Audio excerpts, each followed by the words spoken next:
Thank you so much. I think now we go in the other stage.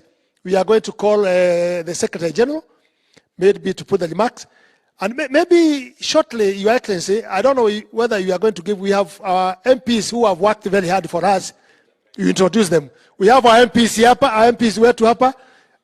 Bosi atawaintroduce. Kemani Chongwa, very, wakati nilikuwa Amerika mniambia wapi Chongwa? Si yako hapa siku ya leo? Okay, bosi ataintroduce na wajibu wengine ambaye tuko nao hapa. Asante sana Secretary General, na Mungu awabariki na tutakaa hapa. Your Excellency, I don't know, tukimaliza kukula kwa sababu tunataka kukaa hapa, tunakuomba utupe ruhusa tuwakishe moto hapa, tulale hapa. Si ndio? Si mungetaka namna hiyo? Tulale hapa, murudi na historia, tumelala hapa kwa defi, lakini pahali ya kulala nasemaga ni padogo sana Lakini tunashukuru sana. Thank you so much. Diaspora, God bless you. God be with you. Thank you, Secretary General. Okay. Good morning, everybody. My name is Eliud Owalo. I'm the Deputy Secretary General for the UDA party, responsible for policy and strategy. This morning I'm holding brief for our very able Secretary General, Madam Veronica Maina. She's not able to be here with us. She's out of the country on some official engagements, and the flight, there was some change in the flight schedules, so she's not able to be with us this morning. But she did ask me to pass her gratitude to you for the work that you have been doing in the areas of membership, in the areas of enhancing the visibility of the party in the diaspora.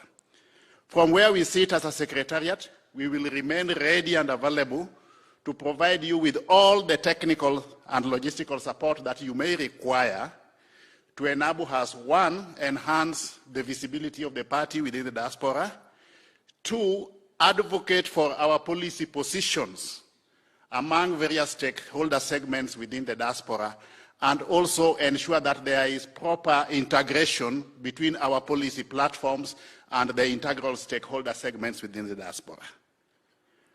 We will also, depending on unfolding events from time to time, be able to provide you with all the technical information that you may require as you strive to augment our efforts towards ensuring that our presidential candidate wins the forthcoming presidential elections in August 2022. On behalf of the party secretariat, once more, I must say that we owe you a great debt of gratitude for the support that you have been giving the party and the presidential candidate. May I now have the honor to invite our able chairman, Senator Johnston Mudama, to come and have a word with you before inviting the Excellency.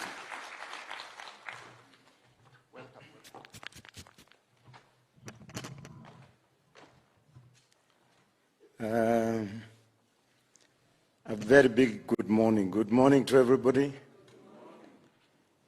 God is good, and all the time. Your Excellency, the Deputy President of the Republic of Kenya, leaders who represent different constituencies in this country of ours, party leadership, and our great sons and daughters here who have been blessed by God to have an opportunity to go outside this country and demonstrate what Kenyans can be and what Kenyans can do. Your Excellency, I want to take this opportunity to say one or two things. As the chairman, together as Kenyans, to form a party that will eliminate the divisions based on tribalistic that has been created by different political parties in this country, where you go and find that the party leader comes from that community and the Secretary General comes from that community and the treasurer comes from that community, and it stretches up to a point where people stage negotiations not based on what Kenyans can gain at the end of the day, but what certain individuals and their communities they can gain at the end of the day. And questions have been raised in those discussions. And I'm saying this with the experience I have. I was in KANU. I have a live membership of KANU. I was in LDP. I was in ODM Kenya. I was in WIPA. I was in SDP with live memberships. I want to tell you, when you sit in that negotiating table under those kind of arrangements, the first question that comes is, which community do you come from? How many faults did you find in your community? That has brought a situation where if you are a Pokomo, or a Lendile, or a Maasai for that matter, you'll have no chance to bargain for the so-called your own people. But with UDA, we are looking at Kenya as one family, irrespective of which community you come from or which corner of this country you come from. And we are doing this to make sure that over and beyond changing the economic approach on how things are done in this country, the first thing with first priority is to unite this country to be one country. And I want to thank you, because when you went to live outside this country, work there, and I know you make gains there, you have now forgotten where you come from. And here we are with you, telling us we belong to you, we are part of you, and we want to be involved with the issues that are taking place in this country. And one of them is what we are waiting for in 2022. We are going to have a general election, and I have seen candidates here, aspirants who want to fight under UDA. Let me assure you one thing as a chairman of UDA. Nobody is going to be favored through nomination process because you are known to the chairman or to the deputy president or to anybody who is involved in the top leadership of the party. The treatment that will be given to those who are not known is the same treatment that is going to be given to those who perceive to have been established their connections within the party, because we take you as the true children of this country. And nobody is going to discriminate you. So when you come, don't expect also to be given a direct nomination. It will be a competitive nomination process. Where we cannot sort out our issues through nominations, we are going to have scientific opinion polls conducted to establish who is the most candidate in that place. If that does not work, as brothers and sisters, we would sit down and negotiate, have that serious negotiations where we end up agreeing on the way forward, where we will remain united. The most important thing will be UDA to win and form the government. The rest of things will come later on. If we focus on who is going to sit where and who is going to be given what, and forget about marshalling the votes that will make us form the government, then we will be wasting our time. So I want to give you once again these special congratulations for coming together and deciding to be connected and be there to discuss and participate in this conversation of Kenyans of being together. I made you a truthful chairman. Those we held meetings through Zoom, we discussed issues, and we agreed on many things, and we will continue doing the same. My voice is not very good. I had been speaking for the last 20 hours with the Deputy President. I don't know where he gets his strength from, because his sound, his voice is always the way it was the first day. And he will speak and speak on daily basis, and he never loses his voice. So once again, thank you very much. God bless you, and your issues are going to be addressed there by the Deputy President. And thank you for demonstrating to the world that we remain Kenya to be in the world map. I'm a businessman, and I'm an international businessman. In every business I do, it is connected with the international community, and I know how much we are recognized outside there. I don't know what happens when we get to serve in our country. I don't know what goes wrong with Kenyans' minds. And yet when you are outside there, you produce the best, and you are just the best, and there is no dispute about that. God bless you. Your Excellency, I want to take this opportunity to invite you to come.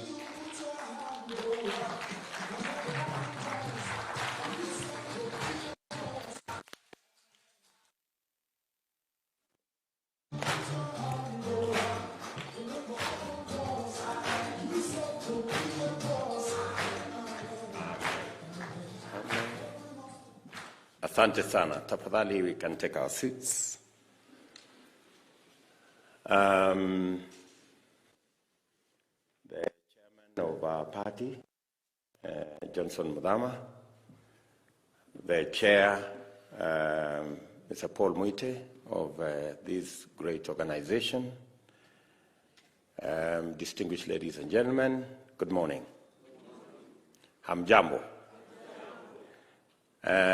Let me take this opportunity first, niwakaribishe. I'm sure, if not everybody, the majority of us understand Kiswahili. Maybe you need to hear a bit of Kiswahili, you've been away for too long. So karibuni sana katika makao haya ya naibu wa rais wa Jamhuri ya Kenya. This is what the media has branded the Hustler Mansion. So you're most welcome to the Hustler Mansion this morning.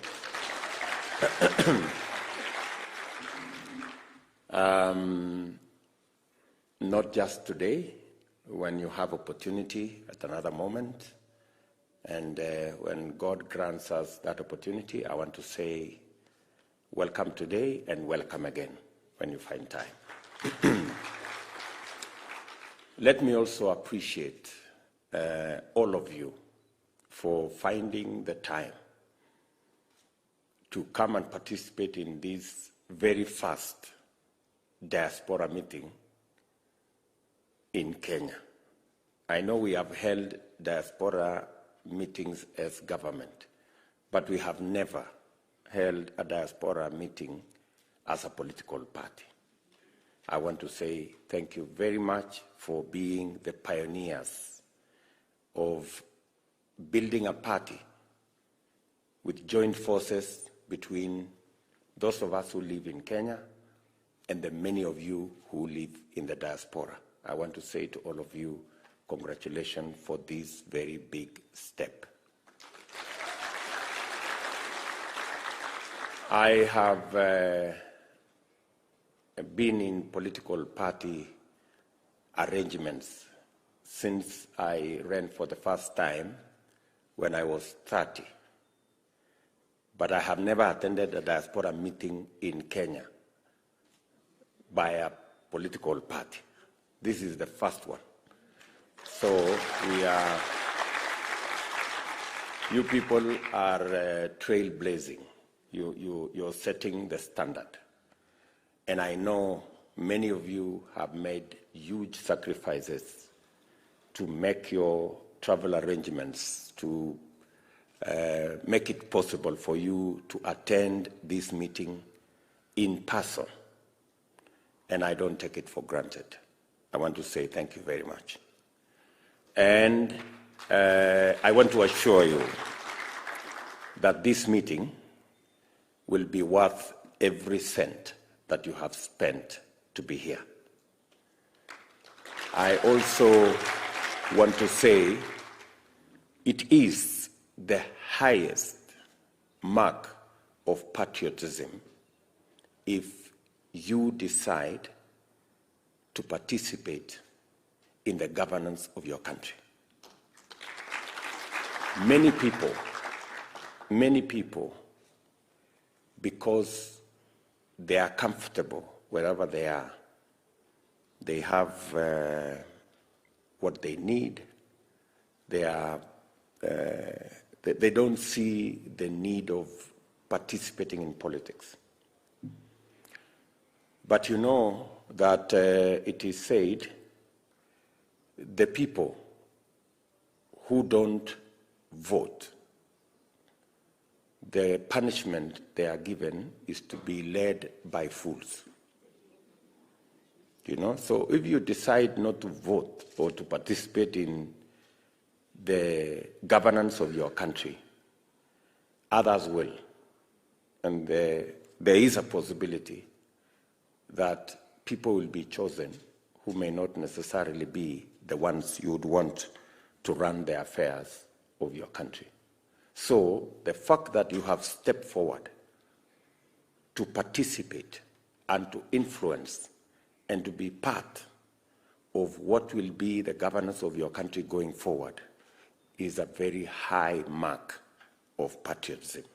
And I want to tell you, you have made the right step. If any one of you doubted whether by taking time out of your busy schedules, spending the money you have spent, going through the inconveniences you may have gone through with the advent of COVID-19, whether this was all worth it, let me tell you that just on the account that you want to play your patriotic role as a citizen, I want to tell you, you have made the right decision.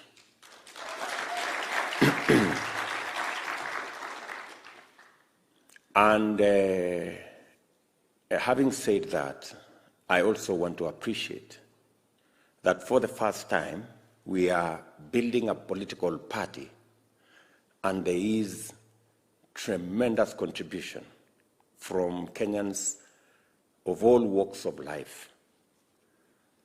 And you people from the diaspora have become, if I may say, with a light touch, the icing on the cake. It has never happened that people in the diaspora have been so enthusiastic and they have gone out of their way. They have really literally forced us to know that there is a diaspora, they have ideas, they have contributions to make in all manner of ideas. And I want to say to you, we don't take it for granted, and we value the partnership that we have between UDA as a party and the role you play as our diaspora. For a very long time, the discussion around the diaspora has just been about money, you know, and how much money is coming in and that kind of thing. And I agree with you that that discussion cannot continue to just be about money. It must be about a wholesome relationship where you people can meaningfully participate in the governance of our country. And even as you support the country with diaspora finances, we must make it easier for you to make that contribution, and we must make it easier for you to be serviced by the government of Kenya, and also that your ideas and your talents can help push the country forward.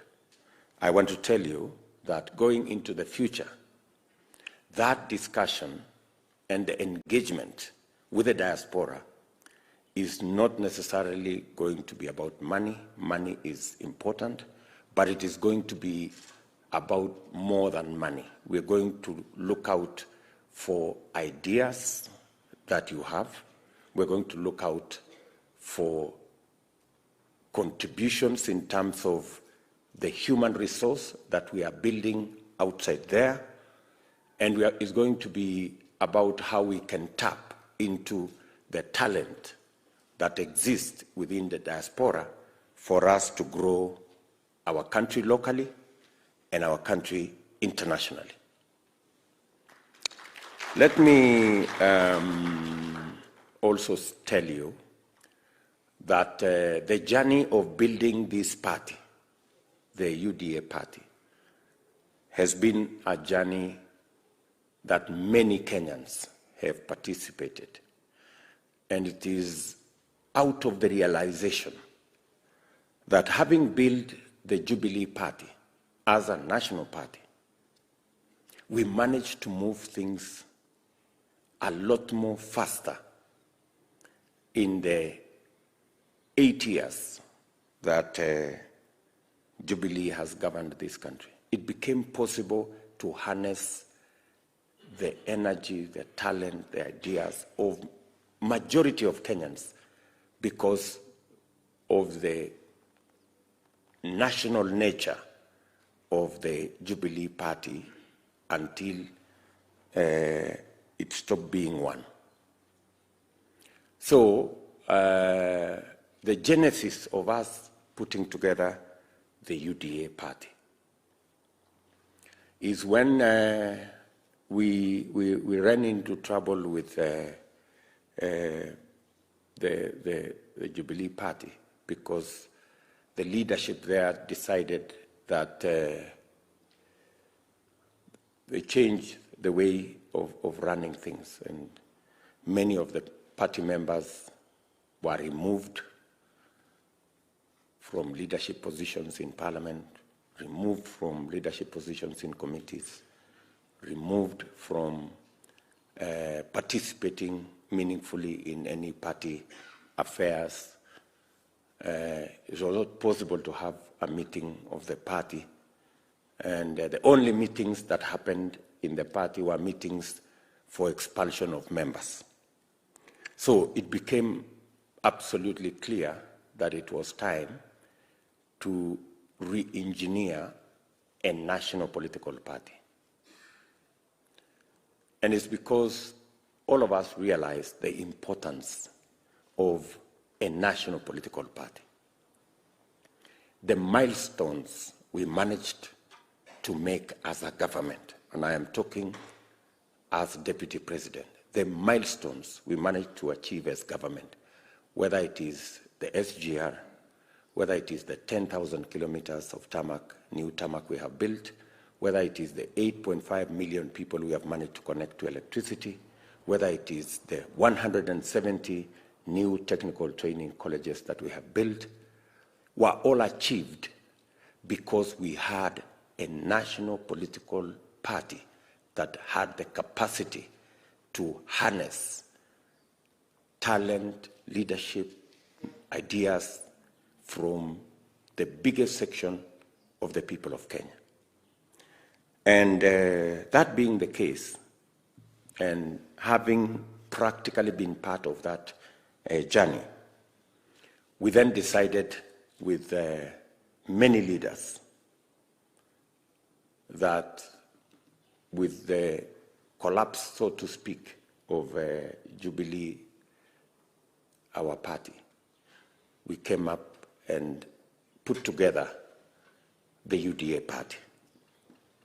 I want to tell you today the efforts of many leaders in Kenya, and I specifically want to thank the members of parliament that worked with us towards putting this party together. Today, the UDA party is the most popular political party in Kenya.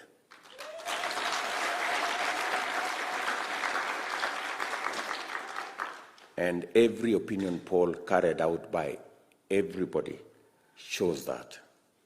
Today, we have 160 members of parliament who are supporters of the UDA party. In fact, the UDA parliamentary group is the largest parliamentary group in the Kenyan parliament. And it is the sheer effort of many Kenyans that have put this UDA party together, including the people from Diaspora. So if you had any doubt whether the efforts you have put in creating the UDA party have borne any fruit, I want to confirm to you that you have participated in creating the most popular party in Kenya with the largest parliamentary group in our parliament. And I want to say congratulations to all of you for being part and parcel of that journey. The second issue I want to discuss with you is the UDA party and the future. What is our position? Because you've heard from our party chairman, who has said that for a long time, political parties in Kenya were formulated around tribes and communities and regions. And we have this false narrative that, politics in Kenya is tribal. That is a very unfortunate narrative, because it's a narrative that makes us resign to a situation that undermines the growth and development of our nation. We cannot accept. And it is a narrative that is actually peddled by lazy people.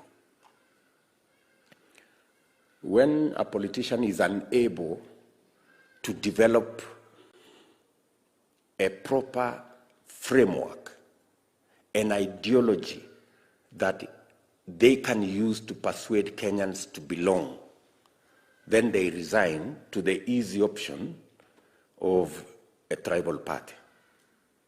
And as we've heard from our chairman, except maybe 2 political parties in Kenya, except 2, all the other 60 or so political parties, you can actually conduct their NEC meeting or parliamentary group in mother tongue. Right? So you actually have a very unfortunate scenario there. The UDA party is part of the response to get our country out of the jaws of ethnic politics, so that we can form a broad-based political party with an ideology that can bring Kenyans together, where Kenyans feel they belong to UDA, not necessarily because of who leads UDA, but because of what UDA stands for.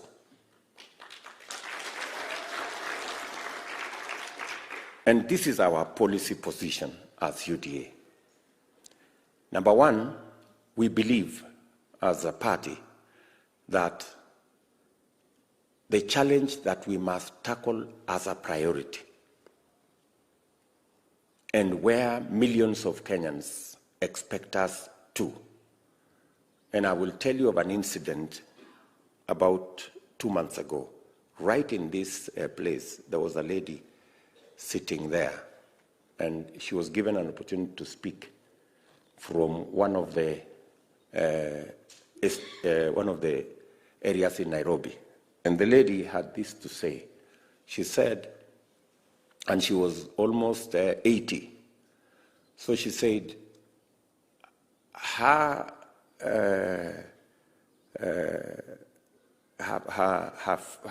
grandfather and the children of her grandfather did not get a job anywhere. And so did her own father's children. She has not managed herself to get a job for any of her children.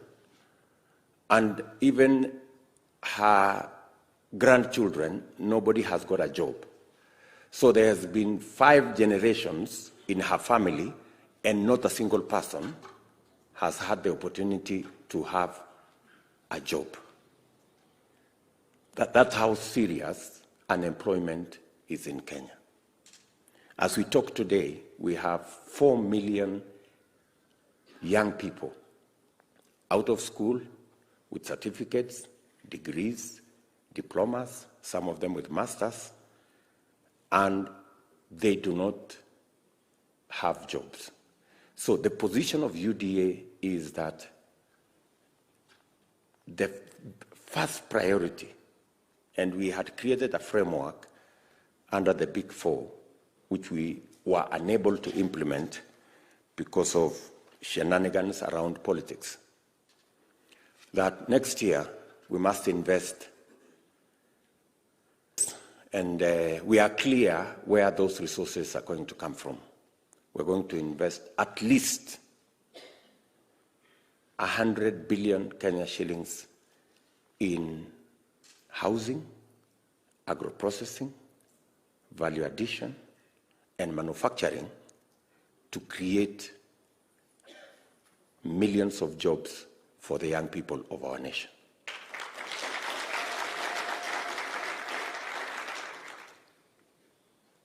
That is our position.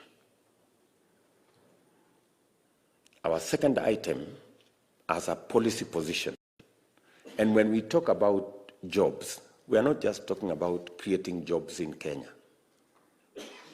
Creating jobs in the diaspora is part of our strategy. And I like what was mentioned here by the report that we had here, that we need to sign labor relationships, human resource relationship with different countries where we can export our labor once we have labor in excess. There are already relationships going on. There are discussions going on. In fact, we have started to see some of the labor export MOUs bearing fruit. And as has been said here, there are countries who have specialized on labor outside their country. So when we discuss about jobs, we are discussing about jobs in the entirety, in our economy, and our economy goes beyond our borders. The second issue is that we clearly want to create an environment. And it is our position that we have to create a business environment. We've been working on our ease of doing business indices, and we have driven it from 100, we were position number 136. The last time we had reached position 50 in our ease of doing business index that is sponsored by the World Bank. Access to credit is a big issue in our country. And as a result, we have said that going into the future, and because 80% of our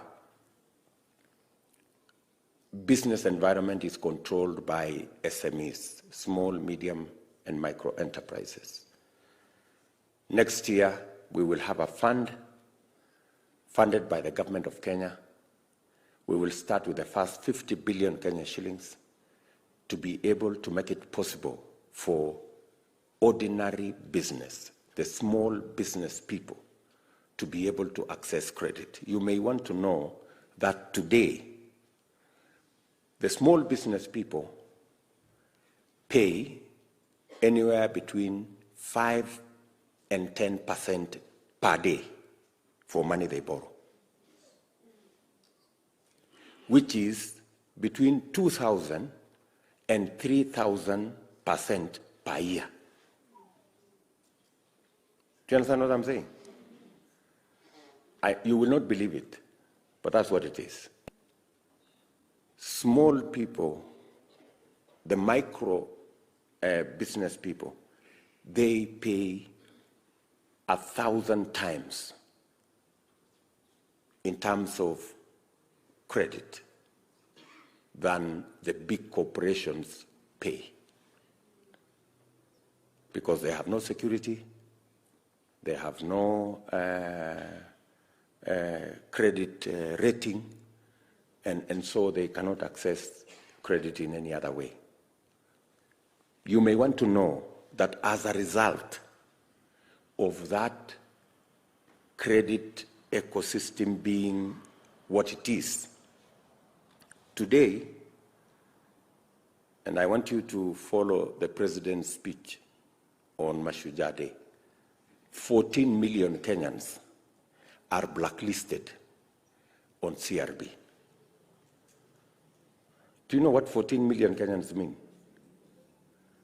It's more than half the working population in Kenya. That's how serious that credit ecosystem is. So, for us to grow business, we have to do three things. Number one, we need to create an environment where many of our enterprises can do their business.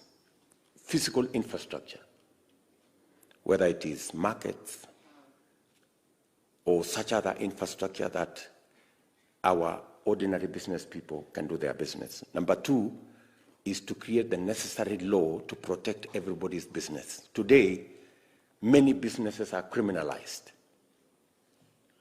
Hawking takes place everywhere in the world.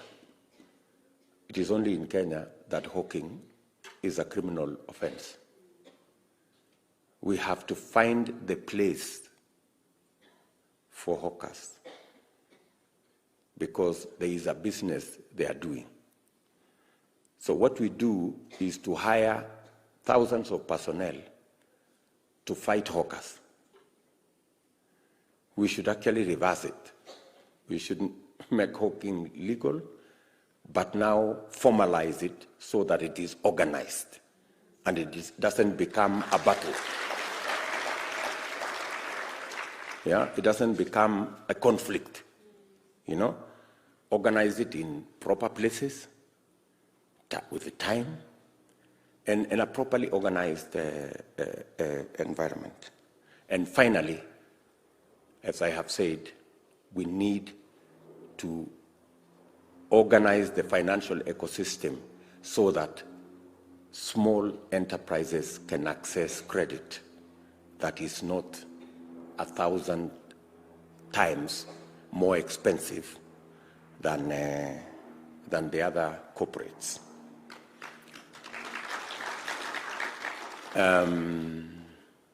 Number three, we are very clear on what we need to do going into the future. That we must reduce the cost of living. If you hear any Kenyan, they will tell you, in fact, the single big challenge we have, in any opinion poll, Kenyans will say the cost of living is very high.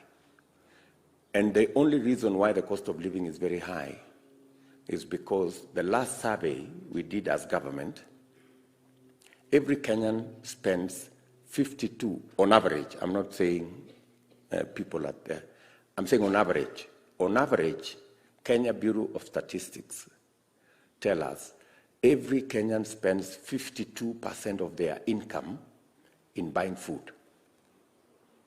So if you are spending 52% of your income in buying food, it means you have very little left after you pay rent and other incidentals, very little left in your pocket. And the reason why we have food that is very expensive is for two reasons. One, we have withdrawn all the subsidies that we used to support the farmers to be able to increase their productivity.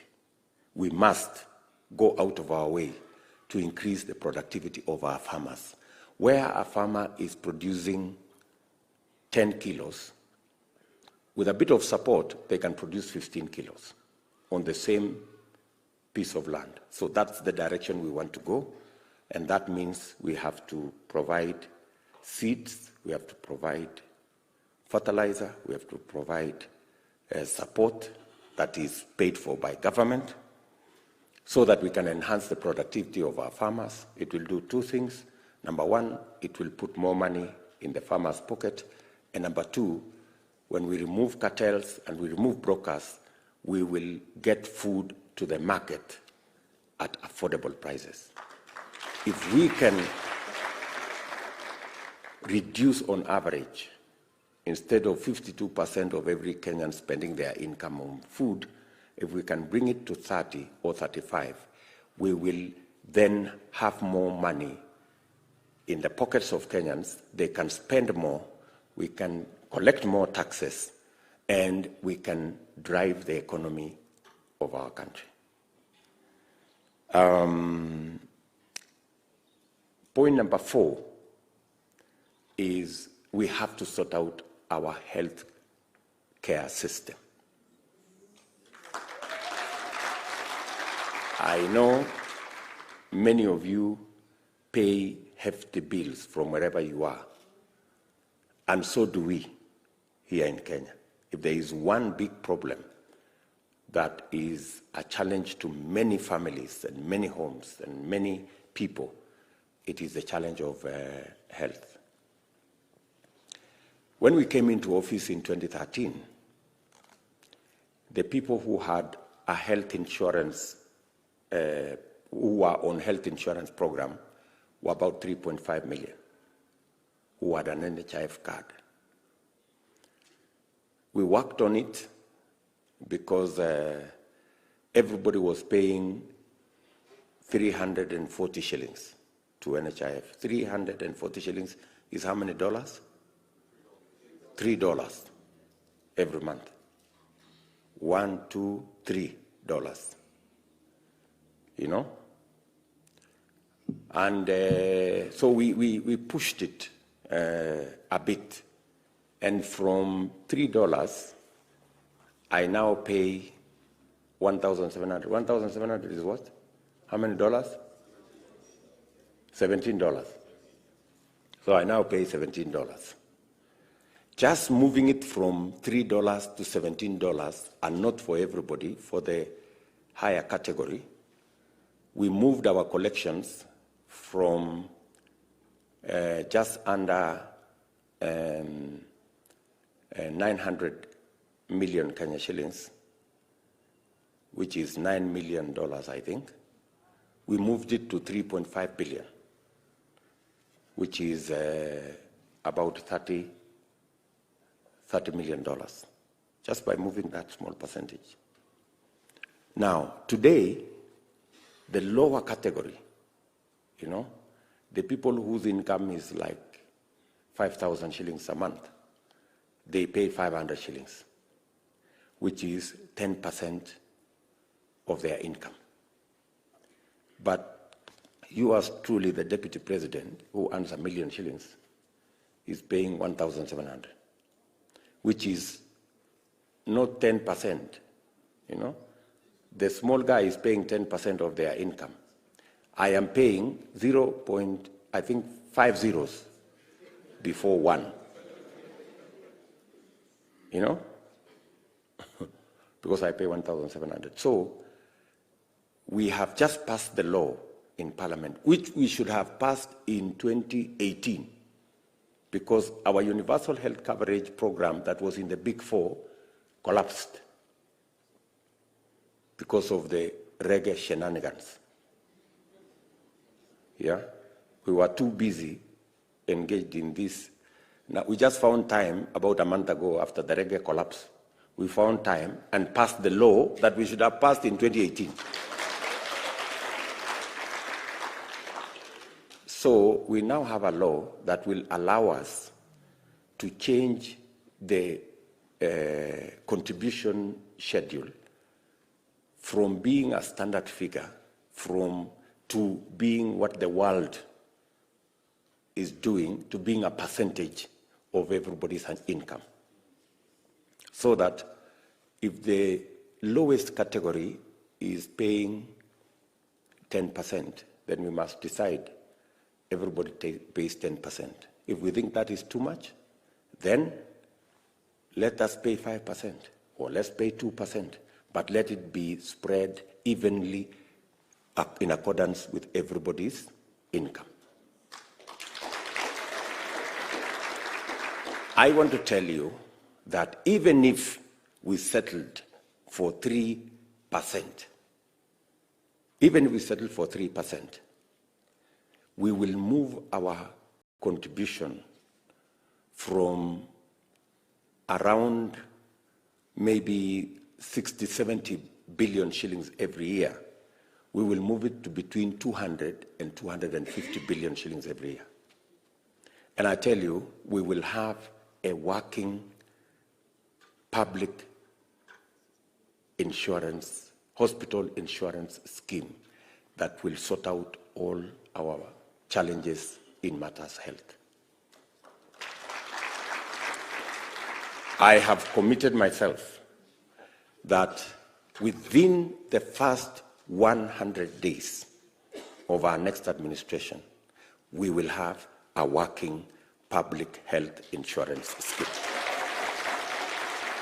I am prepared to be held to account on that particular matter because I have been at it for the last 8 years and I know it is doable. Yeah? So that you guys in the diaspora, you do not need to be sending money to pay for hospitals. All you will need to do is to put your folks on a health insurance scheme funded by the public with your contribution, and matters hospital bills will be a thing of the past. And finally, our plan, we have a 5-point plan. Finally, our plan, point number 5, is to re-engineer our public saving strategy. Today, statistics, the numbers, we save as Kenya 7% of our GDP, right? China, by comparison, saves 55% of their GDP. 7% and 55%. Do you see the difference? And that's the reason why we are all over the place borrowing Chinese money, because they have learned to save. We have no money of our own because investment is a function of savings. If you have not saved, you cannot invest because you have nothing. So what are we doing? We are running our development using the savings of other people because we have refused to save ourselves. Do you understand what I'm saying? Go to everybody who works in Kenya today. Ask them for their pay slip. The money we save in our national social security. Sorry. Pole. Yeah. Our seats are a bit uncomfortable. Do you understand what I'm saying? Go to everybody pay slip. They will tell you the savings we save to NSSF is 200 shillings. How much? 200 shillings. $2. Everybody pays $2.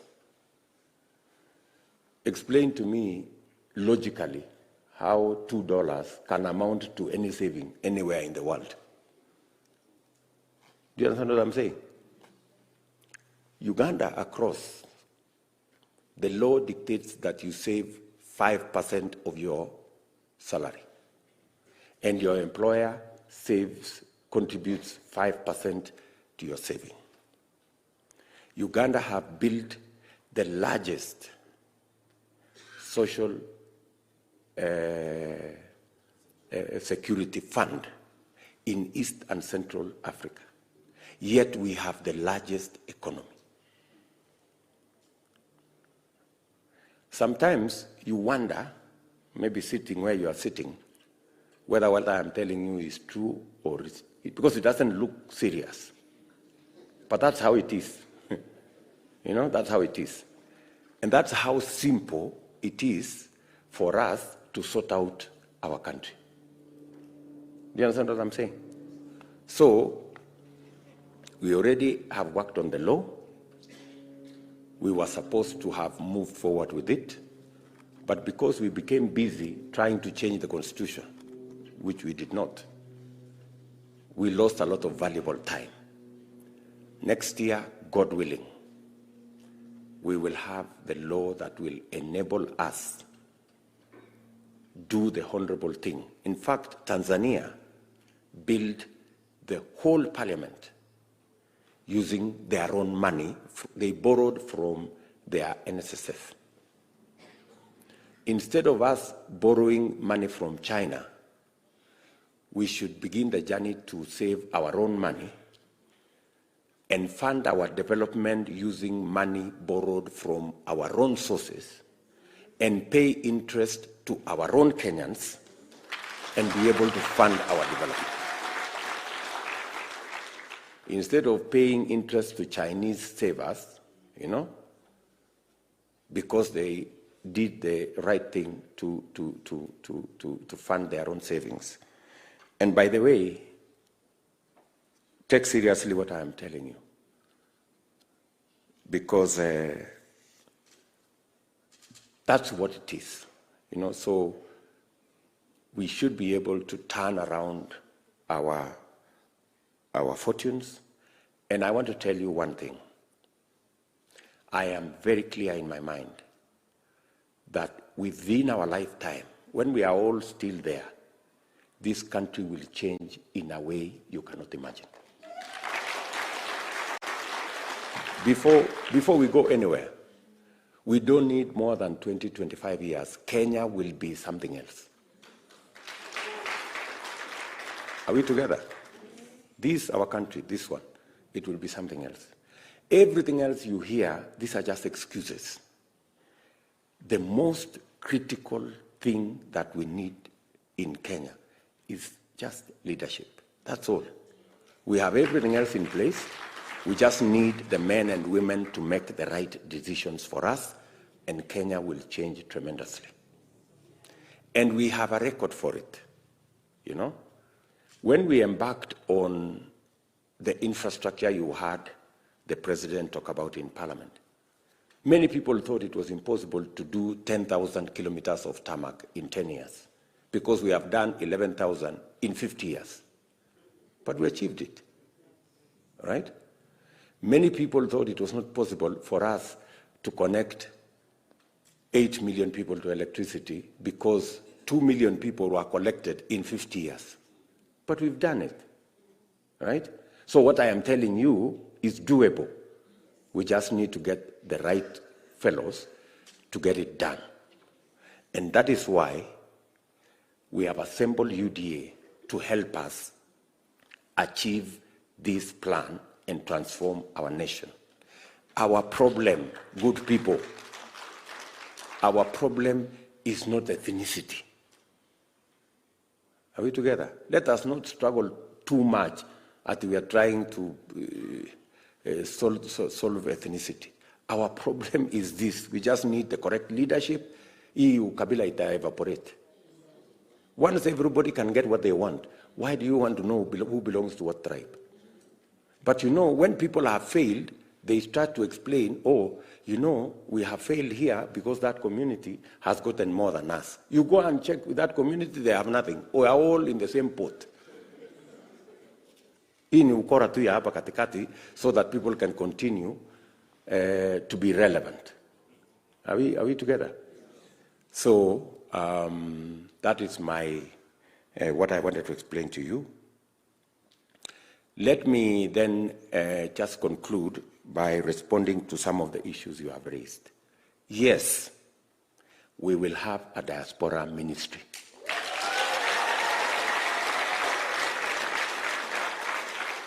You know, and I am very clear in my mind that we will have a diaspora ministry. Are we together? And it's not a favor. It's not a favor. It is because we need it, and it will help us do many things. So it is a given, yeah? There is no even negotiating around it.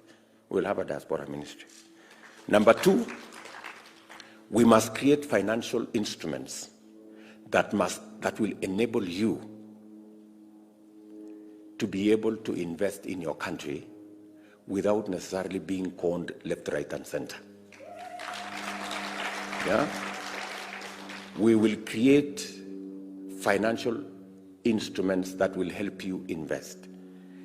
If we are investing in our housing program, for example, you don't have to struggle buying cement, somebody doing iyo mambo yote. We will give you an opportunity to buy into a house that is ready.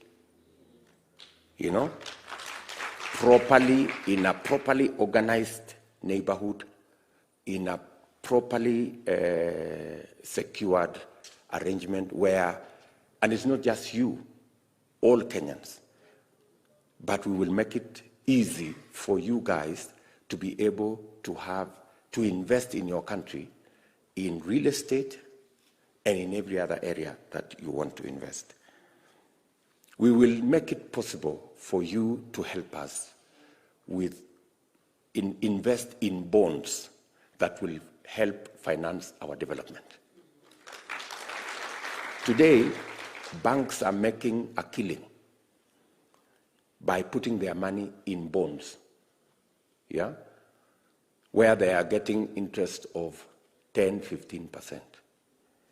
There is no mechanism for you as a single person in diaspora to participate.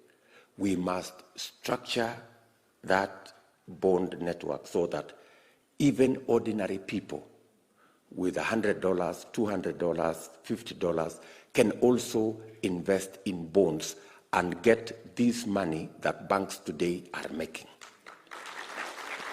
If you look at the balance sheet of any bank in Kenya, 50% of their profit is because of government bonds.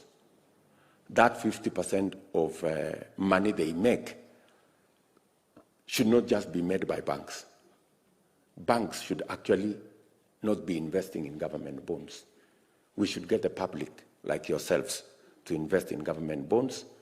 Banks should be lending money to Kenyans. Yeah? They should be doing real business. They should not just be sitting in offices and making money from, government bonds. Are we together?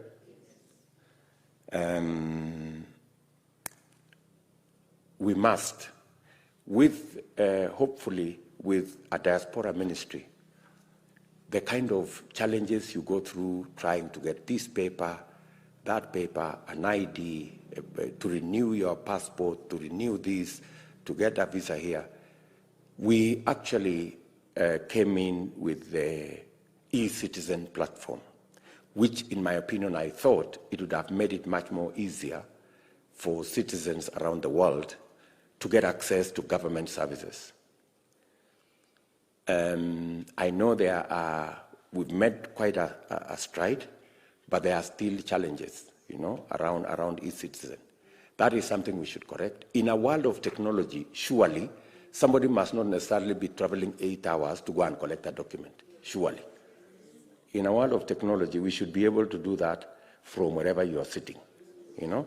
And ICT is a big thing in Kenya, and we should be able to make it possible. So we will need a discussion around all that so that we make it easy for us to service Kenyans who are outside our borders, as we do those who are within. The welfare issue you have mentioned, sometimes Kenyans feel abandoned. You know, they get into situations around the world, and there is nobody to help them, and there is nobody to come through for them. I think that is something that hopefully the Diaspora Ministry will think through. And when we talk about the Diaspora Ministry, we will try as much as we can to get people with diaspora experience to run that ministry, so that so that we can leverage on their knowledge and understanding on diaspora issues and be able to help us sort them out faster and much more efficiently. Kenya is very poorly represented internationally, especially in international organizations. We are actually punching below our weight. You will find that in the UN agencies, in international organizations, I think the number of Kenyans working in those international organizations are the fewest for any country. So the people in the diaspora is a resource that we must use to be able to leverage our place in international organizations, because you will have the relevant experience that can give us the opportunity to get into those positions. I don't know when the Secretary General of the United Nations is going to be a Kenyan. You know? Yeah? So I'm talking of something like that, you know? We've had somebody from Egypt. We've had Kofi Annan from some corner. I mean, there must be a day when we will have a Kenyan as the Secretary General of the United Nations. And I'm just giving the UN as an example. Are we together? And I agree with you that we should have county chapters of the diaspora, so that every county can leverage on the people they have wherever it is around the world. So, good people, I am the UDA Policy Task Force. My good friend Eliud Owalo is here. In fact, he is our contact person at the party on matters to do with the diaspora, so that we can be able to work out things a lot faster. And as you've heard, the Secretary General is out of town. She was supposed to travel back yesterday, but there was a problem with her traveling, so her flight was cancelled, so she will come, but a bit later. This is a very important engagement for us, and that's why we are here. I also want to tell you that as you are in Kenya, we are looking up to you to provide ideas, expertise, and also support our fundraising initiatives as we build the Hustler Party. You know, the Hustler Party is a party for everybody, and every cent and every shilling and every dollar counts. So again, I want to welcome you to that space. Don't shy away from your ideas. Don't shy away from whatever it is that you can contribute in terms of talent. And I like the idea somebody said here.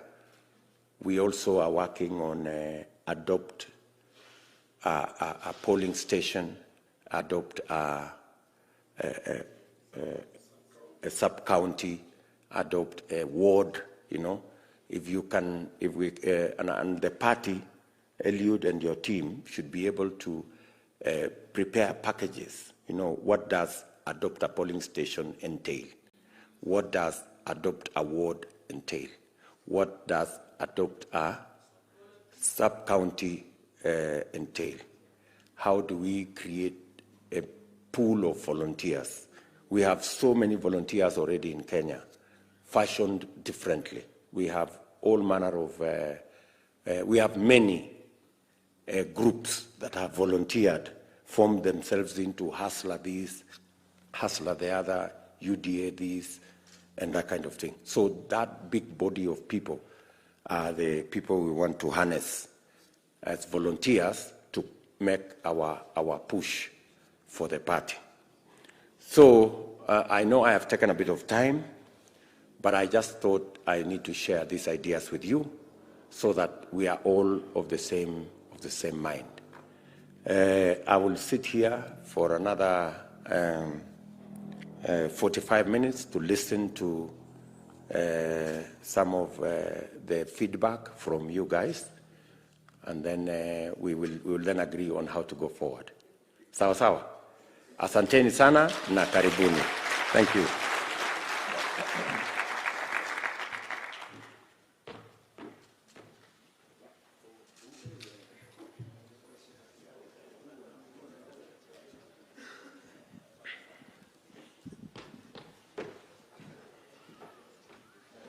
Thank you very much, Your Excellency, for your kind words. And we really appreciate what the encouragement you've given us. And we'll be more than glad if you can be able to, we can even become your office, right? Good. At this time, I think Diaspora, we also gender sensitive, and we do care about our youth. It's my pleasure to introduce our youth leader just for 2 minutes to tell us where our youth is headed. Victoria.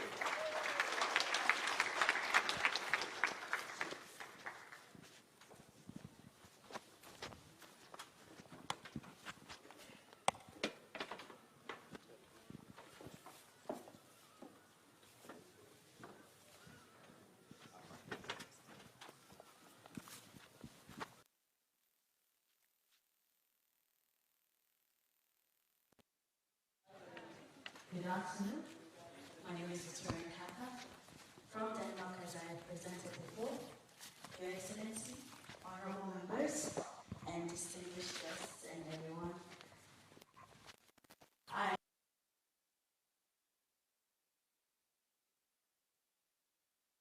work in Denmark as a development representative.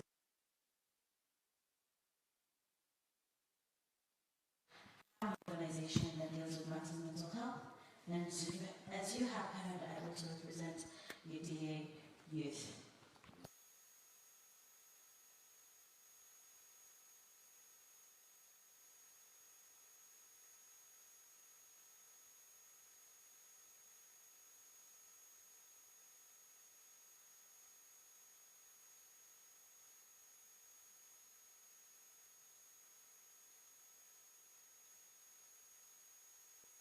So now one of the other things that I believe UDA has done for us is being able to bring in so many young people. We also have a very young leader, and that's actually something that we can be able to utilize a lot.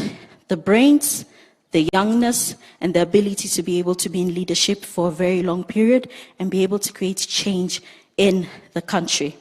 Now, what do we have to offer? We offer our brains, we offer mobility, we offer the ability to be able to bring on board as many young people as possible and as many energetic people as possible, as you can already see me running around here, yeah? So to be able to help as much as possible to bring this country to a very different level. We can't be left behind as a country. Kenya has amazing brains when it comes to people. Amazing brains when it comes to people. So as you're here, support us, help us, as we also support UDA in the very best capability that we can be able to do. Thank you so much. And my name is Victoria Nkata, and you feel free to connect with me at any point. Thank you so much. Thank you so much.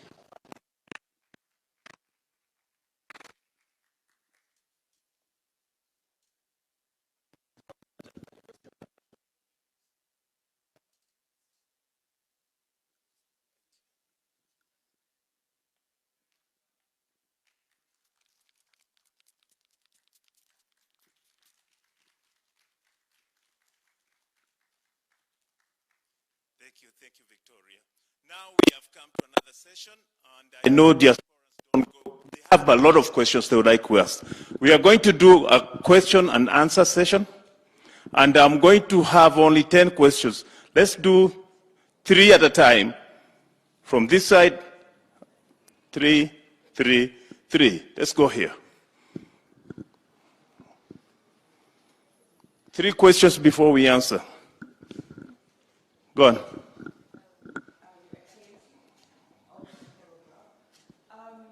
Can you hear?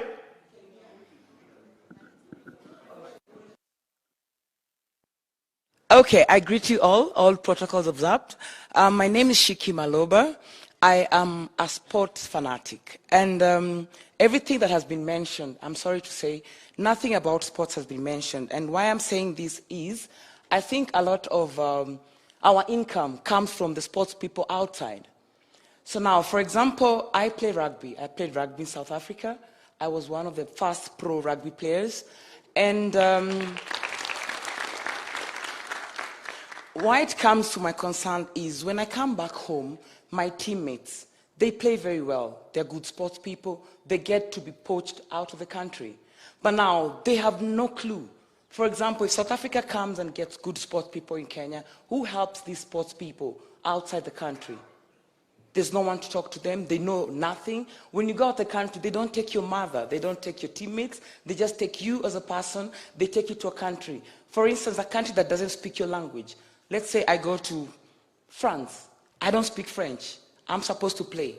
I have my money. What do I do with my money? I have people back home I need to help. How do I help my people? Who is going to help me answer all those questions? So now my point is, if we have a place where I get called for a team to play, and I come to an office. This office, I'll be like, okay, they've called me in France. I don't know French. Who's going to help me? Who's going to help my journey through my team? Okay. Right? Thank you. All right. Thank you very much. Let's make our questions as short as possible because of time. Thank you very much. I think that will come up. Okay, go on.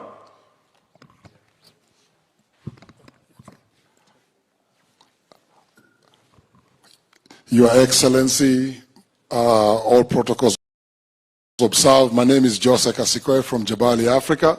I'm a diasporan. I've been representing this country for the last 28 years. I'm a musician. We've been doing a lot of things out there, but we've never been getting, we've realized our creative industry, basically we are people who've benefited from the creative systems abroad. And I would like to know what your policy is towards the creative industry. Right now, as we speak, I've been nominated for a Grammy, So, and apart from that, I've been in the diaspora. I have kids in the diaspora. And my question was, I'm really much concerned about this voting situation. Because I feel like once we get the right to vote, our voices will be heard better. So I want to know what you think about this voting situation. Thank you. Okay, at the back there. Let's have someone at the back. No question? Okay. Okay, go on. Deputy President,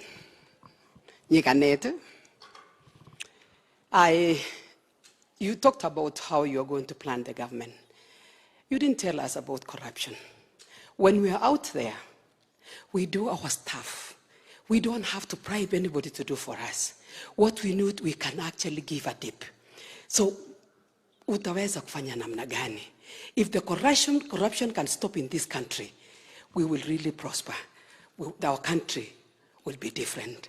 You've been called names, a thief, and all this. Can you prove that you can block all the loopholes and that our country will be? I know God is going to vindicate you and you're going to be a wonderful president. Congo amazing. Thank you. Now the last question. Yes, at the back there. Yeah, you. The last one.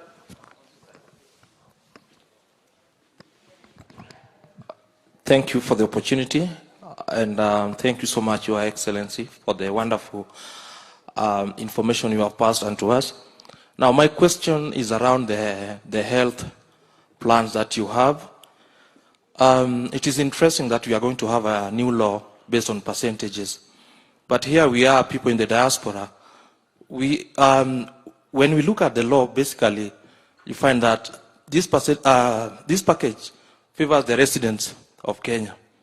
Depending on the countries where we are, others may have health insurance schemes that recognize, let's say, transborder or beyond the countries where they live, US, Canada, and wherever. But now, when we have one at home, will there be anywhere where a diasporian will be able now to subscribe, however small it is, so that when we come home and we are from those countries that do not extend their insurances to Kenya, will that be covered? And now, if it is based on percentage, how will it be determined? Will it be determined by our income there, or it will be a flat rate, which now it's not going to be applicable? Thank you. Thank you. You want us to take? Yeah, thank you very much. Let me start with Shiki. We can't bring everything into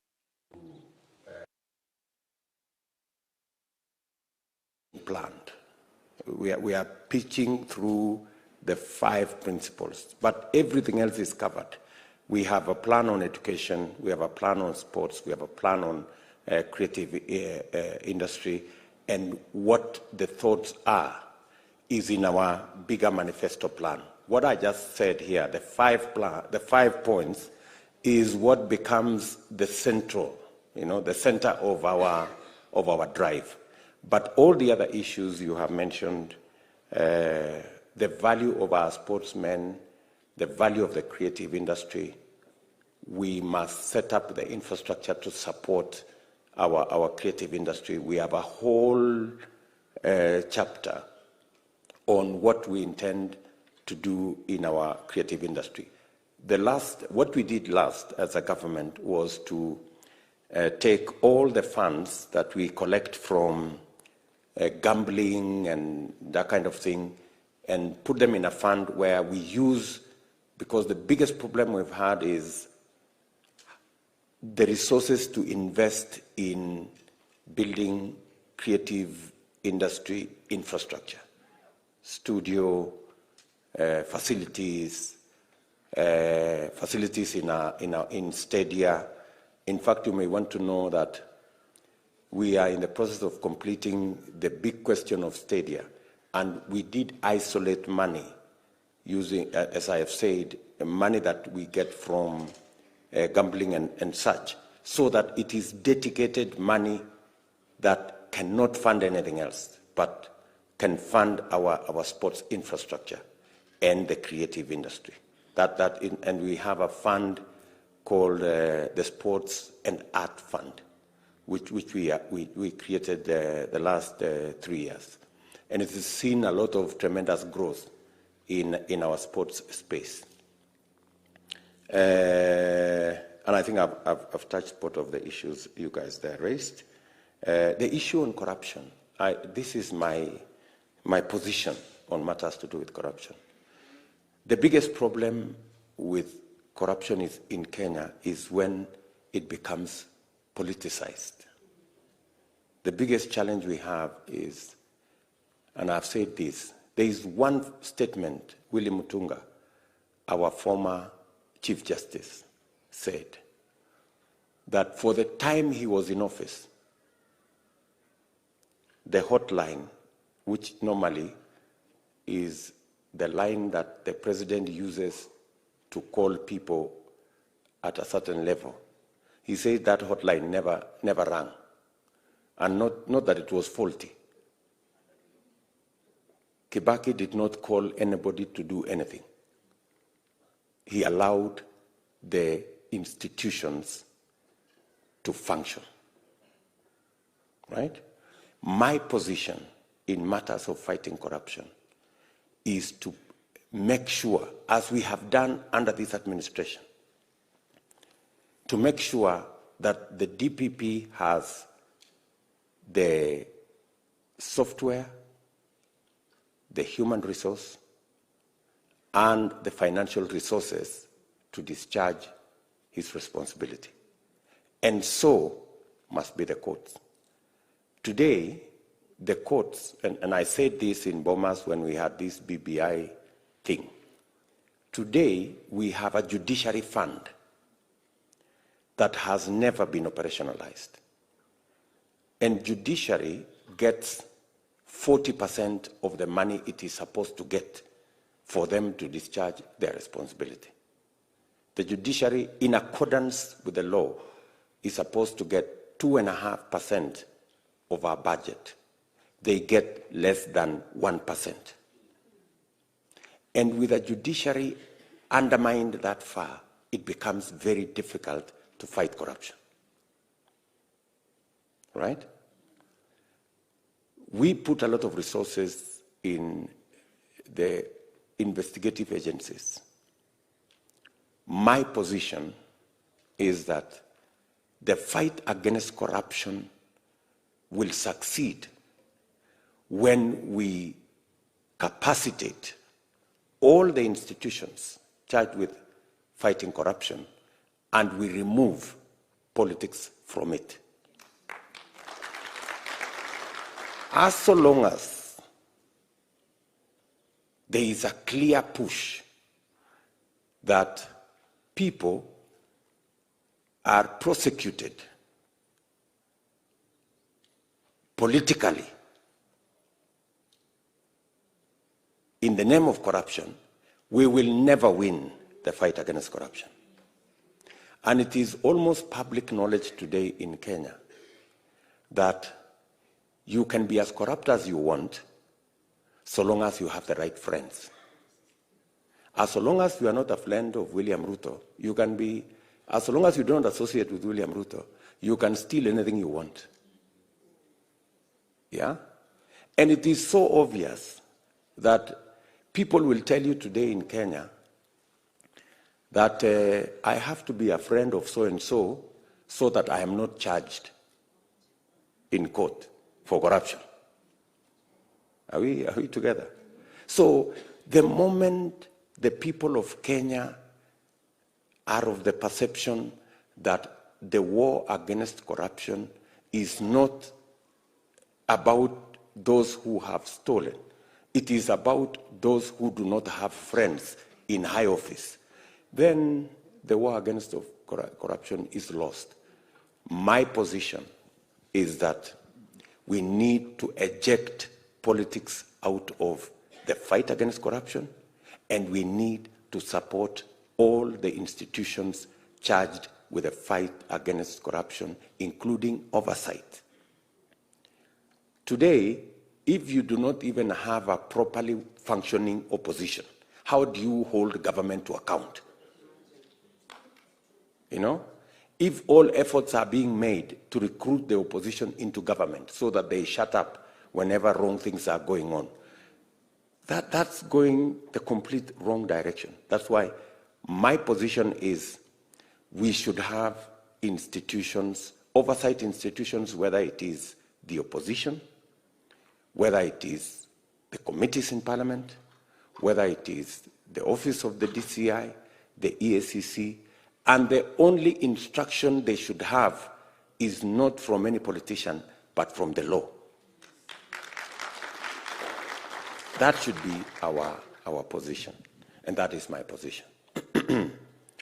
On the issue of the health plan we have, I think you are 3-4 steps ahead of us.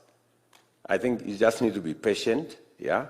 Let's get the plan up and running, and then slowly we will see how, when it begins working in Kenya, we can then figure out and learn from experience how we can make it cross our borders, and how, when you heard me say you can pay, I was talking about you paying for your loved ones who are living in Kenya.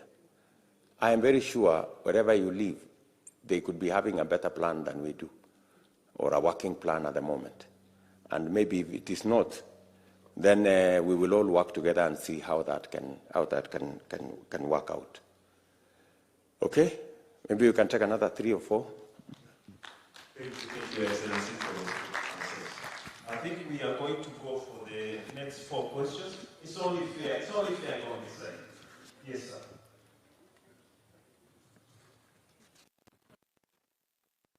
The way you responded. My question goes that these people have. Diaspora is so much, they have access to so much resources. But the big problem is, if we do get some resources donated to bring it back to this country, when it gets to the port of entry in Mombasa, the taxes becomes exorbitant and it's impossible even to bring him in. As we speak, I was able to source medical equipment for 45 million. This medical equipment will be donated to my constituency. But as I sleep every night, I wonder, when this medical equipment gets to the port, how much am I going to pay in terms of taxes? There are so many friends, they would love to support this country by giving equipment or other resources. But when it comes in, the KRA will just say, okay, we want to tax it. And we'll end up saying, okay, I'll just let it go. And I don't know what they take or what they do with it. So I want to know what your policy or what your government will do to encourage diaspora to source with friends and also people to help this country by donating things that can help our country. Thank you very much. Yes. No, behind you, please. Please, you'll be next. Shida yangu kubwa ni kuwa kuna barrier especially kwa diaspora. Tuko hapa kukusupport 100% na tumeanza kazi. Tumefanya data reading kwa mahali nimetoka na we have around 250 houses na youth ni wingi. Method ni nzuri ya campaign, inaendelea vizuri, but building relationship at community level is the problem. Tumefuatiliza na tumeamua kama community we will work together na tumeamua tunataka kukuback wewe. Na the reason tunakuback ni kuwa haufanyi guessing work. Kitu ya pili tunaelekea Lamu pia. Shida ya Lamu ni about agriculture na nimemleta mwenzangu kutoka India hapa. Tunaenda kushughulikia mambo ya agriculture. Sasa nimeomba vile nitapata njia ya kueleza the method that I want to use and I believe it will bring more potential to our party. Isikuwe shida sisi kukumit. Asante sana. Thank you very much. Let's go at the back, Yeah.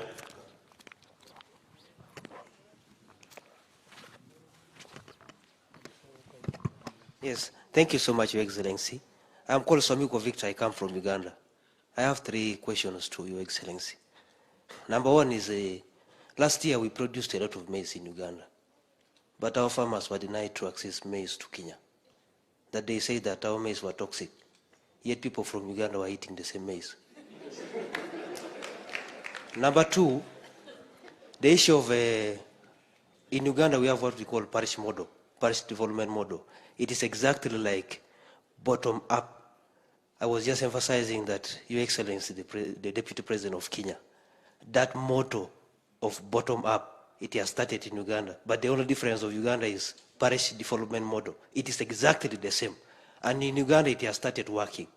So I hope in Kenya, this model is going to work. Then lastly, I have a very serious issue here.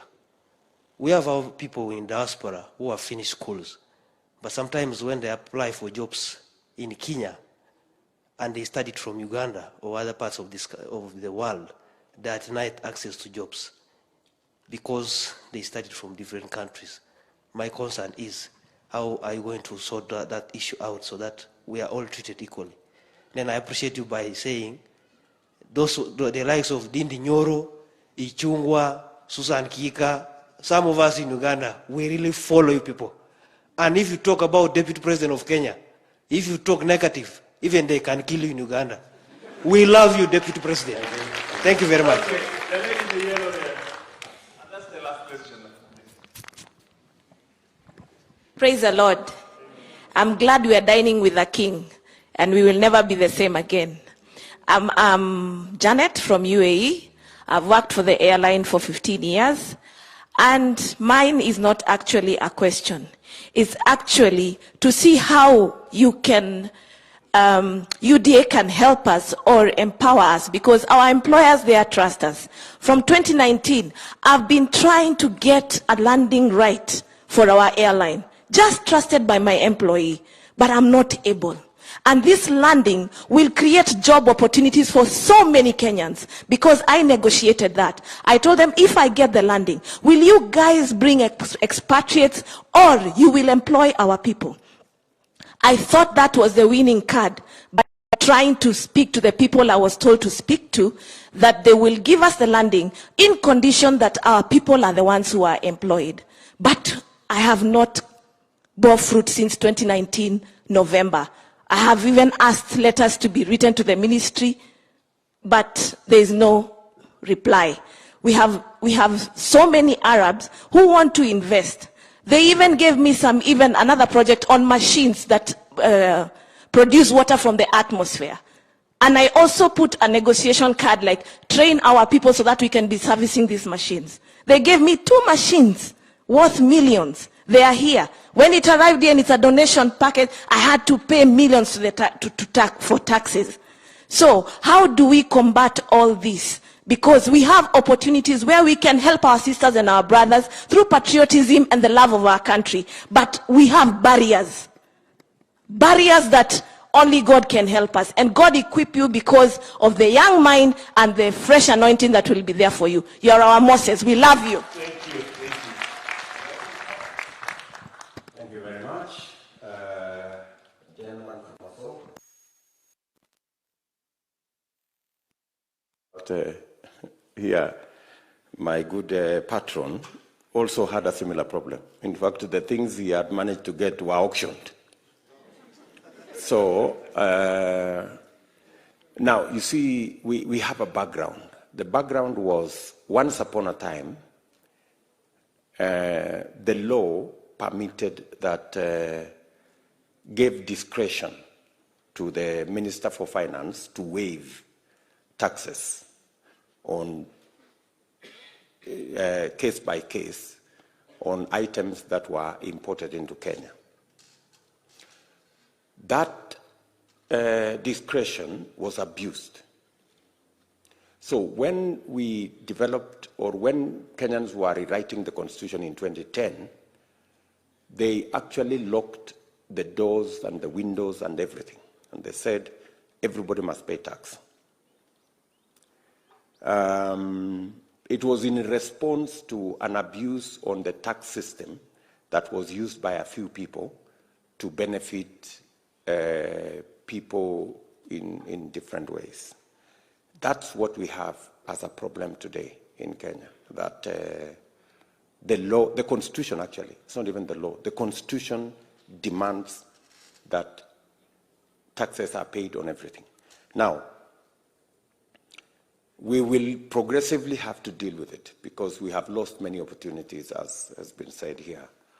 Many people have donated, and I get letters upon letters on my desk of people saying, look, these things are being donated for free. Why are you asking us to pay 3 million, 5 million tax on an item that was donated for free, for charity, or to help a community health center, or to help in this or the other?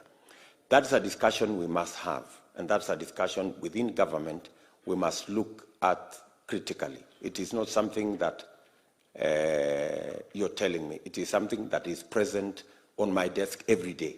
People raising issues, not just even Kenyans, even our development partners.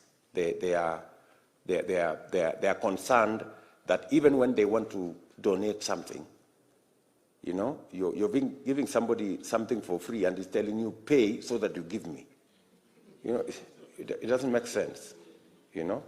For you to give me the gift you want to give me, you have to pay me to receive it, you know. It's really counterproductive. So that's a discussion that is alive. And I won't give you a straight answer today, but it is something that as we go forward, we must have a discussion around it and find a solution to it so that we cannot disadvantage ourselves in a situation where you are in need, but you are asking to be paid for your need to be sorted out. You know?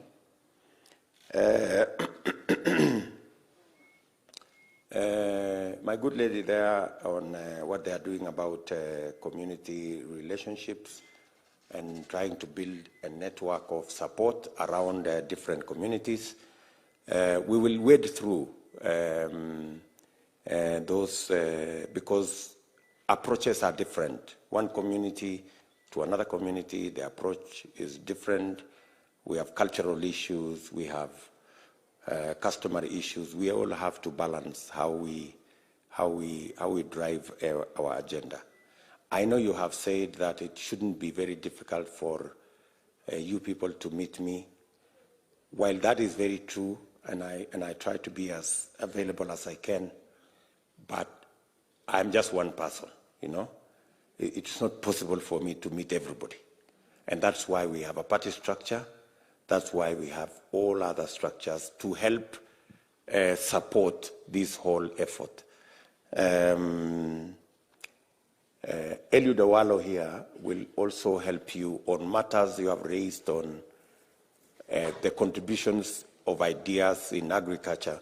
We have our economic team, a very talented group of good Kenyans.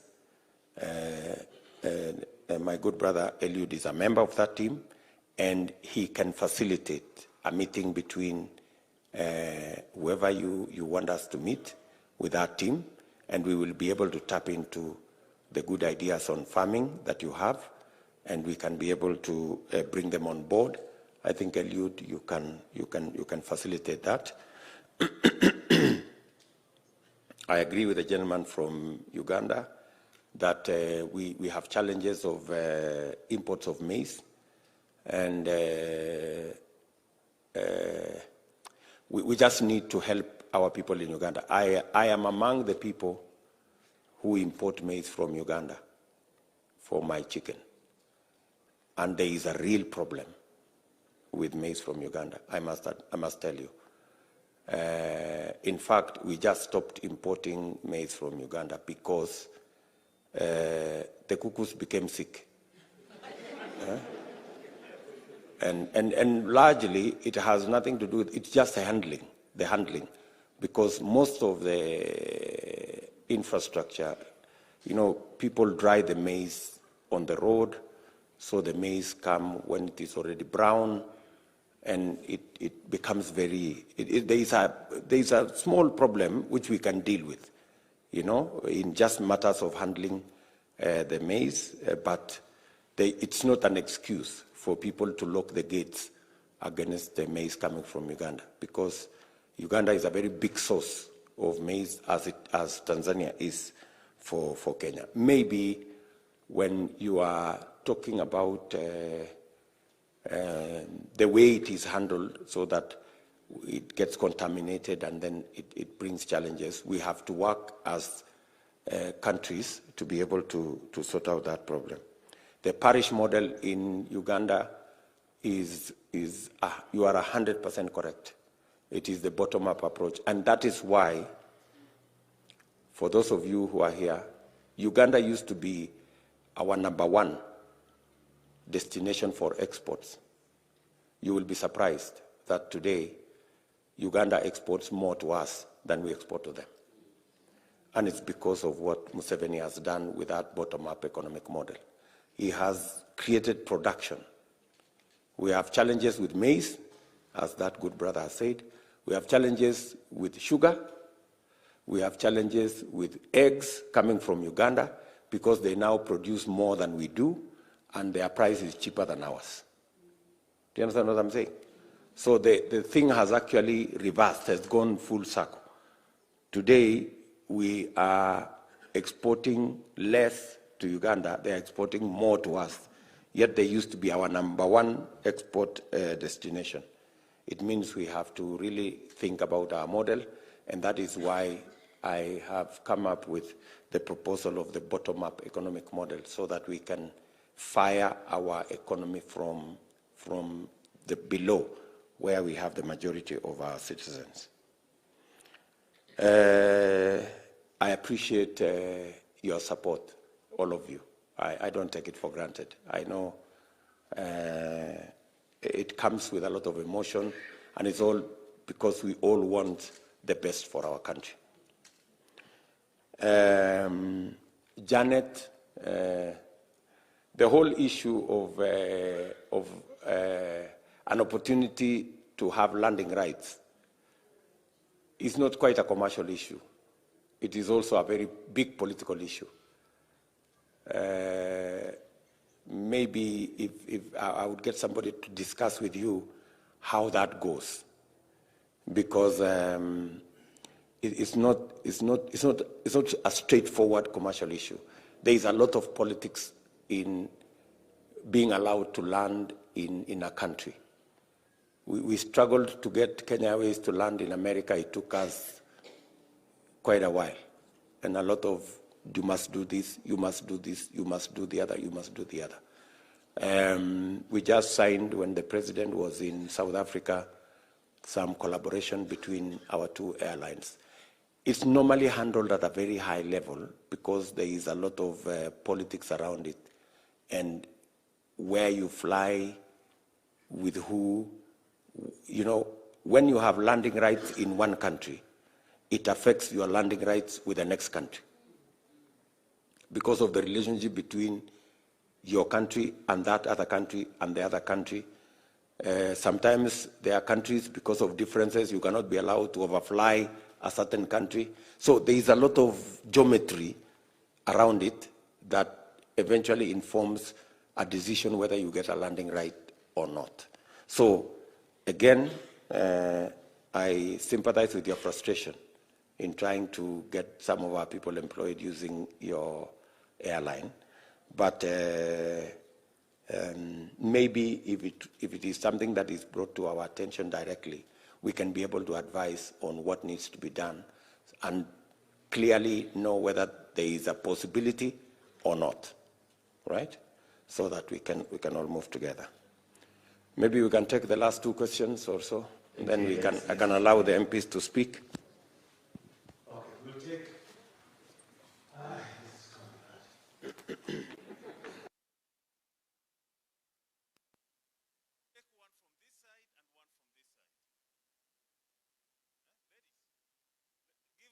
Okay, we'll take. And please make it short. Ask your question.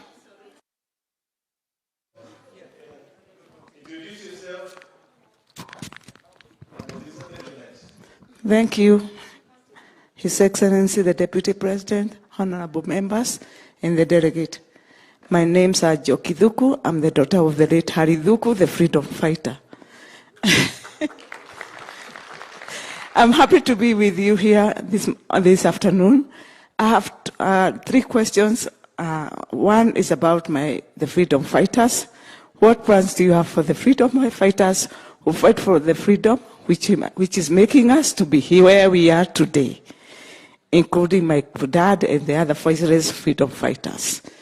The other thing, apart from Harry Dhuku, we don't have anything. Given the honor in the rate of my dad, what does the government plan to do so? I would appreciate if my dad is recognized somewhere else beside Harry Dhuku Road. The other one is about, I'm a Kenyan citizen by birth and everything. But this issue of coming from America and we are being charged visa to come to my country, it's painful.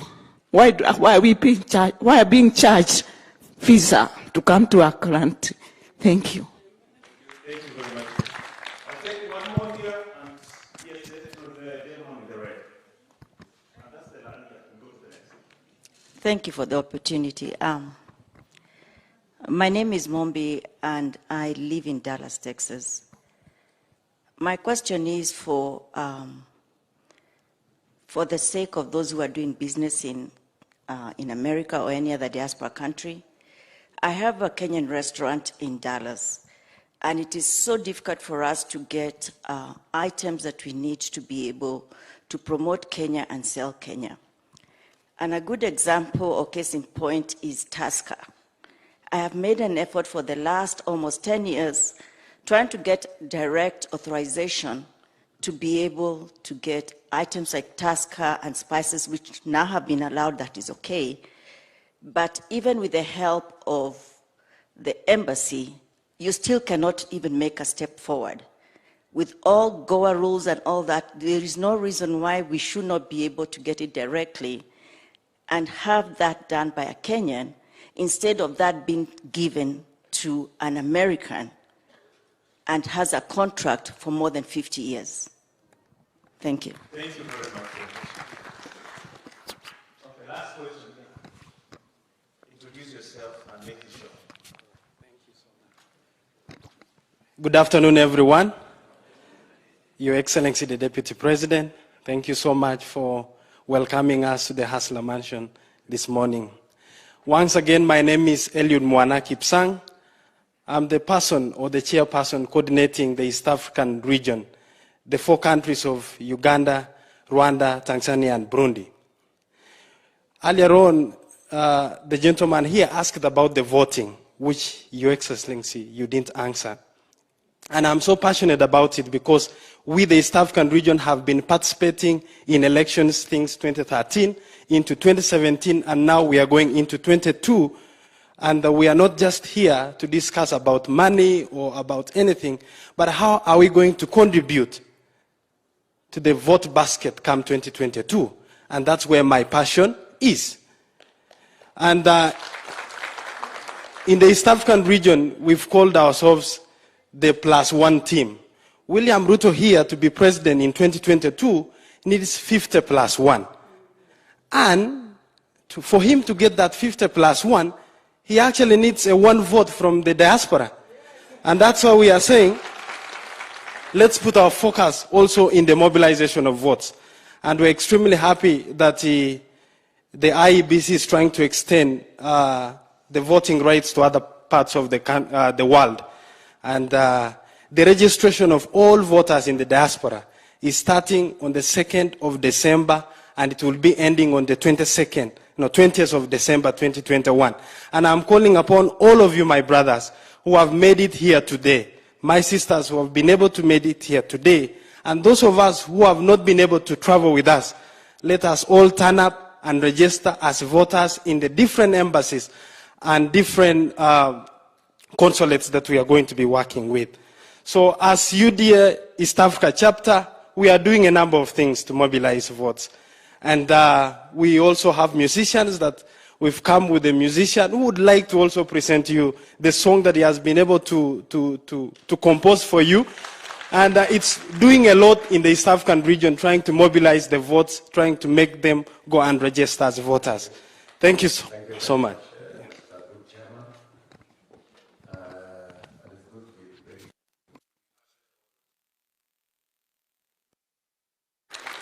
And Joki has said, what plans do we have about our freedom fighters?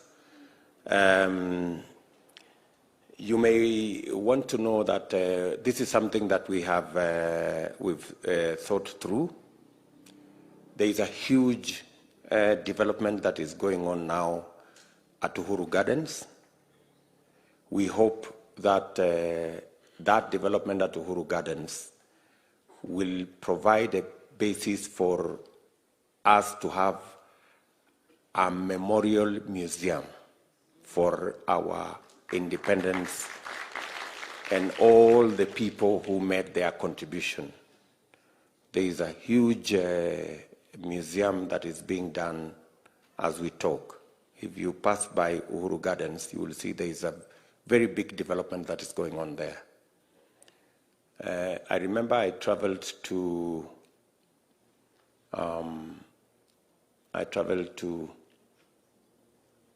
not Botswana, Namibia, and they took me to their Independence Memorial Museum.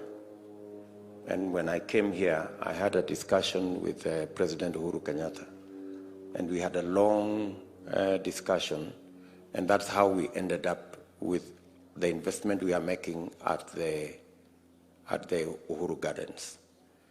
we intend to use that for history. And we also intend to create a place where if families accept going forward, some of our heads of state and people in that category, if the families so wish, they can be given a place where that also can be a place where we have a site for remembering our leaders, both past, present, and hopefully future. So I am very sure that Harry Thuku will have a place in that museum as we create it. The fact that there is Harry Thuku Road already is recognition enough that he made a contribution to the independence of our nation.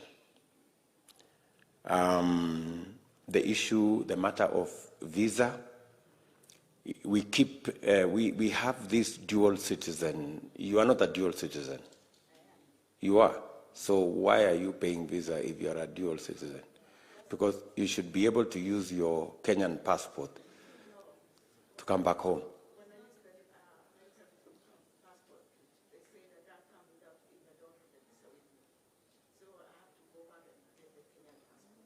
Pardon?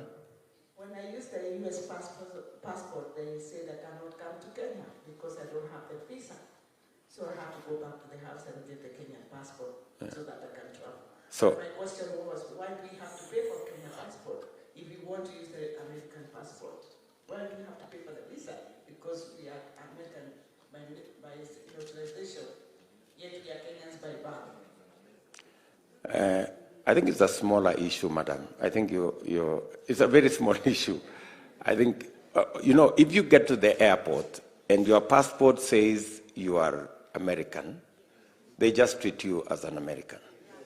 So I think for purposes of getting out of that problem, whenever you are coming home, why are you not proudly using your Kenyan... and I'm not making a big issue out of it. I'm just saying, maybe before we create a proper nexus, I would advise you, whenever you are coming home, please use our Kenyan passport. It's not too bad. Yeah? But anyway, maybe we can have another discussion just to understand if there is a problem beyond what you have, or maybe I have not understood you properly. And then the Mumbi and your big restaurant in America with Tusker.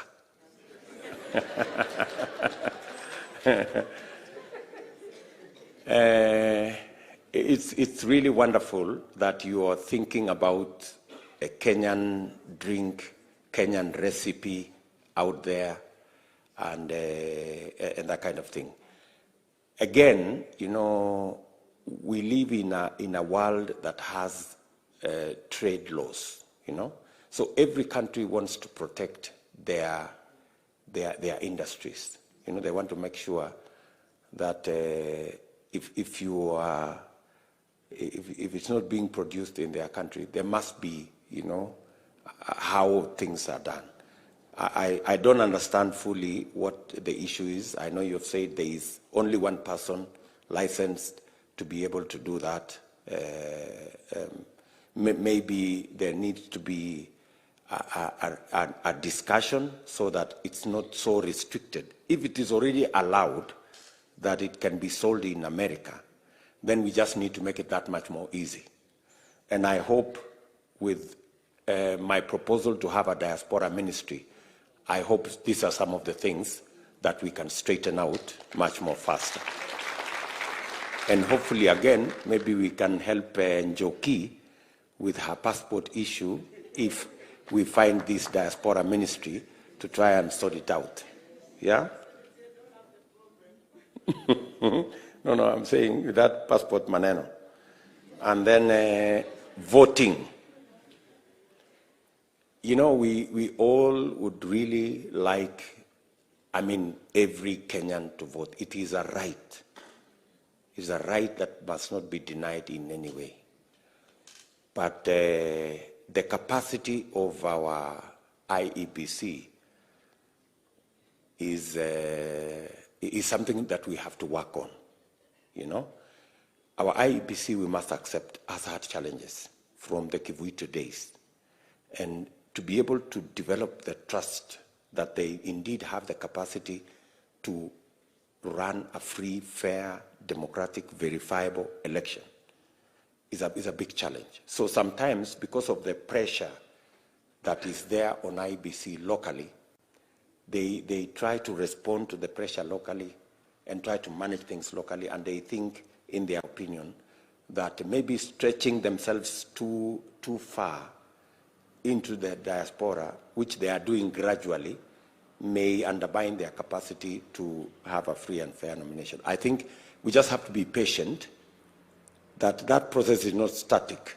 At least the journey to get everybody vote from wherever has started. We started in, as my good gentleman there said, we started in the last election, the last 2 elections, and every other election, the number of countries that are coming on board to vote are increasing. At least we are making that journey. We will continue to encourage IEBC. Again, we must respect the independence of every institution. It is not something politically we would want to do, but we would want to get IEBC to understand. And I think also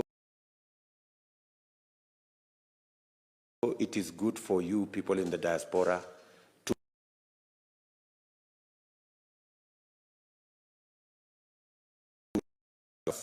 as leaders, that pressure also is appreciated by them, so that they can expedite and make it much more faster for more and more people to vote. I was surprised, actually, when some of the American friends who are here were voting in the last Biden-Trump election. And some of my American friends here actually had to post their vote.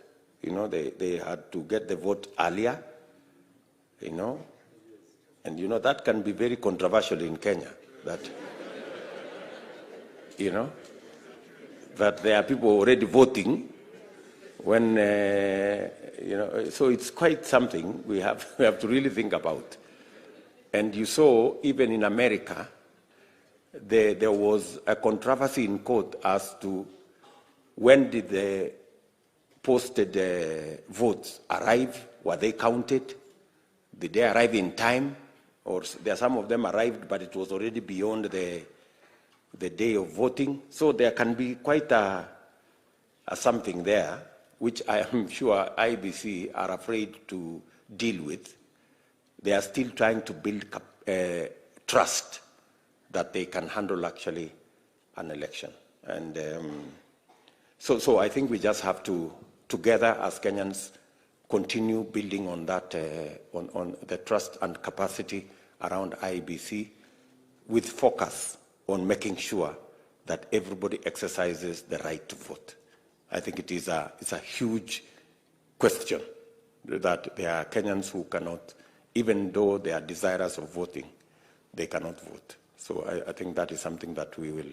And I know that the challenge always is that IEBC keeps telling us that we are not giving them enough resources. So maybe to overcome that challenge, and with the Diaspora Ministry, and with all of us engaging like the way we are doing, we will make the resources available for IEBC to fast track the possibility of every Kenyan voting from wherever they are. Sawa sawa. Thank you very much, good people. Sorry, I have another engagement in Kajiado, which I could not postpone because it's that much difficult.